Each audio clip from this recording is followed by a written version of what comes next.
Tom Workman. This is Workman Forestry. I own 4 Vermeer machines, 3 chippers, and a mini skid.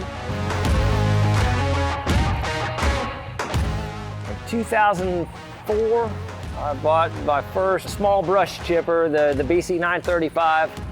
I really was just me and one other guy working, so we weren't high volume like we are now. We didn't have skid steers to feed the machine. We were doing it by ourselves.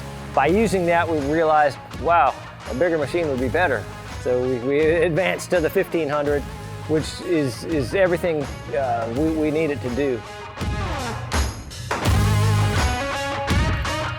I found that Vermeer Southeast is very responsive. I call, I need parts, I need service. Someone answers the phone, they put me right in touch with the right people.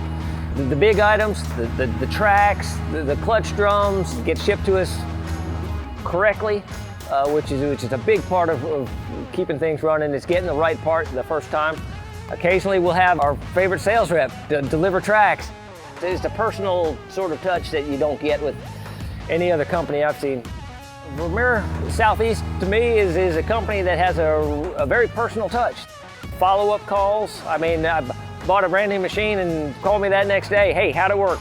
I've never gotten that from another company. So it's the reason I keep coming back to Vermeer.